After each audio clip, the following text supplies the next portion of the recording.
Hi guys. So it is Saturday. It is a comfort food type of day. I actually have my sister coming over and I decided it's gonna be cheat day. My favorite day. Considering I'm on this strict diet, majority of the week, I like to have a cheat meal once a week. So I decided to make my first attempt at loaded baked potato soup. Me and my fiance love going to Chili's and ordering that. So I decided to look up some recipes and finally make it. So as you see here, I was cutting up some bacon, lots of bacon actually.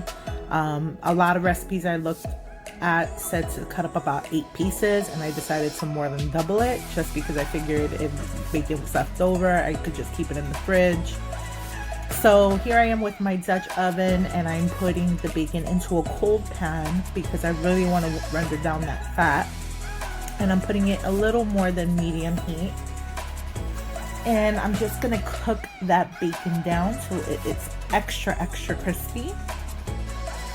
And yeah, guys, the more bacon, the better. So here I'm going to be cutting about a medium-sized onion. Guys, I am not a professional cook. I know my cooking skills need some help. So, my cutting skill needs some help. I feel like I do know how to cook, but my cutting skills definitely need some help. But here I am just gonna roughly dice up a medium onion.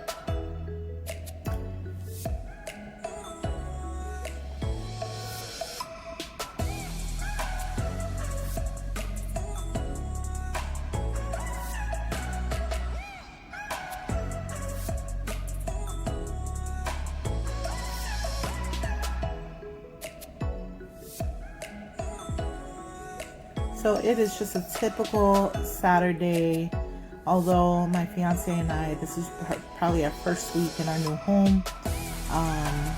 It is a typical Saturday for me, at least.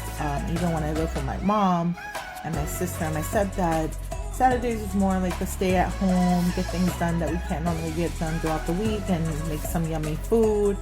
So it's time to make this loaded baked potato soup. So along with that medium onion, I'm gonna cut up about 6 scallions and just dice that up. And that's also gonna go into the soup. Guys, I love loaded baked potato soup. It is so good, so comforting. I've been having a thing with soup, clam chowder, loaded baked potato, a lot of Hispanic soups as well, like mondongo and sancocho and asopao de pollo for my Latinos out there. That is like really hearty Hispanic soups, and all different Hispanic countries have their own rendition of it. So yeah, and now I'm gonna go ahead and just start peeling up some potatoes. I would say I peeled up and cubed up about 8 medium-sized potatoes. I was making a really big batch, guys, because I figured I was sending my sister home with some soup, and I felt like since I most likely would be fasting on Monday, that I could just heat that up for Joel Monday, and he can have that for dinner, so I don't have to cook. Because it's really hard to fast and cook at the same time, because that really just gets me hungry, and then I fumble and I crumble and I fail. So I've made an extra batch to send some home with my sister, as well as to for dinner for Joel on Monday. So here we see that bacon all crispy and delicious, and I'm just gonna scoop that up and place it on a paper towel to drain.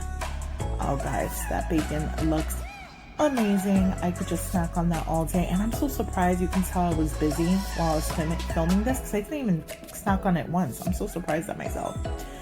So here I dumped out a lot of that bacon fat. I probably left about 3 or 4 teaspoons in the bottom of the Dutch oven, and here I am adding like about 2 tablespoons of butter to that, non-salted butter, and I am just going to add my scallions as well as that medium onion to that butter and bacon fat, and just cook that down and just scrape up the bottom of that Dutch oven, all that yummy pieces.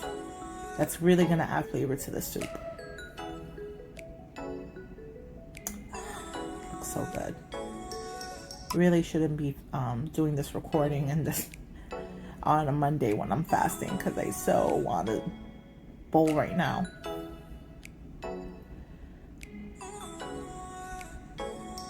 So now we're just going to cube up those potatoes.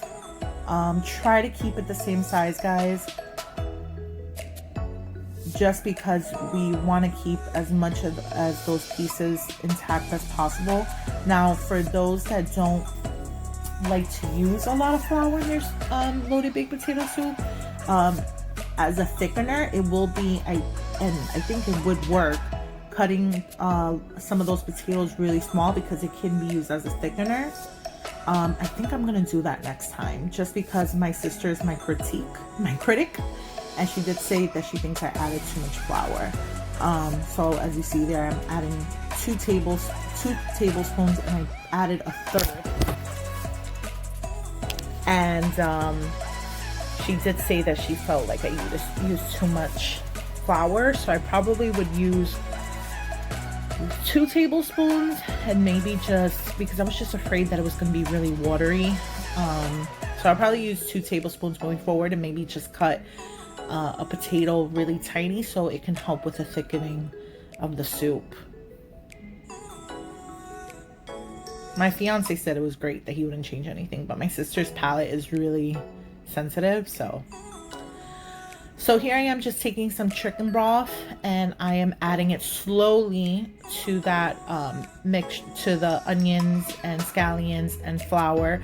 I did let that flour cook down for a while with the scallions and onions. So slowly I am going to be adding that chicken broth to that mixture. I let it thicken, and then add a little more, let it cook, let it thicken, add a little more, let it cook, let it thicken. And I added about that whole container of chicken broth.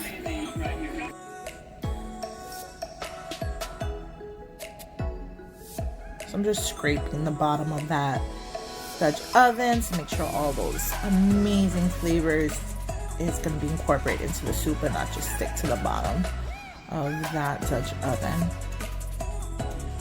It's really important, guys, that you take your time with adding that chicken broth and letting it come to a thicken, and then adding more, because if not, to thicken your soup, it's going to be a little difficult. And I learned that the hard way for the first time in making clam chowder. Okay, so now that we have our chicken broth incorporated in our mixture, I'm going to add half of that half-gallon pint of half and half.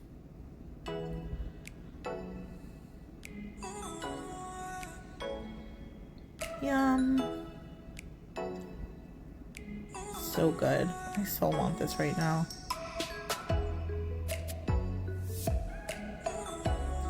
Now I'm gonna put in our cubed potatoes.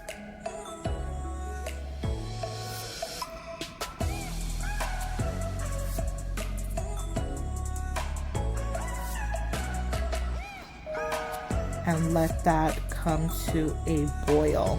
We're also going to add our seasonings at this point. So I'm adding a little bit of salt, guys. I don't measure seasonings. Actually, I add a little bit at first. I'll let it cook down for a little bit, and then I'll taste and add more seasonings if needed. So I added plenty of black pepper, some Laois seasoned salt.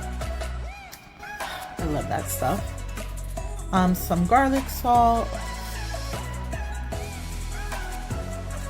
some garlic powder,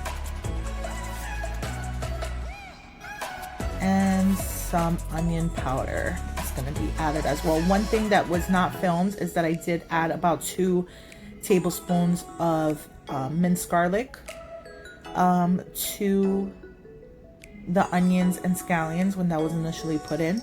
So that was also put into the soup. And I did allow this to cook for a little bit. I did taste it and I did add a little bit more seasoning. Again, just to what you and your family preference.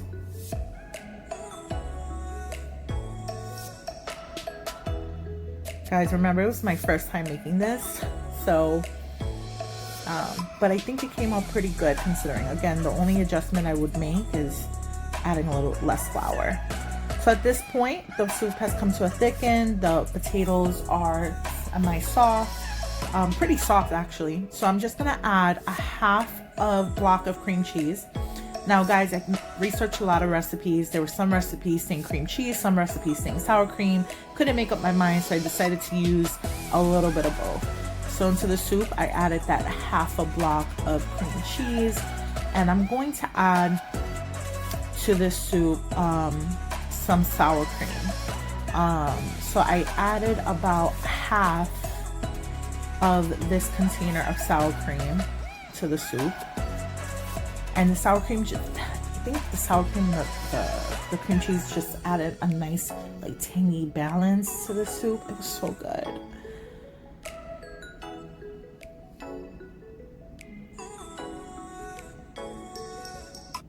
Sorry, I steamed you guys a little bit. So we're gonna go ahead and just break up that sour cream and that cream cheese.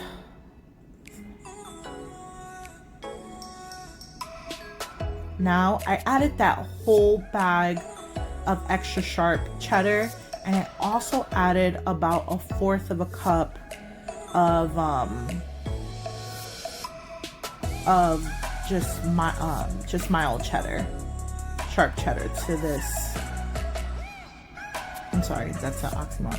So 1/4 of a cup of sharp cheddar to this as well. So that whole bag was used as well as 1/4 of a cup. So now it's thickened and yummy and just so good.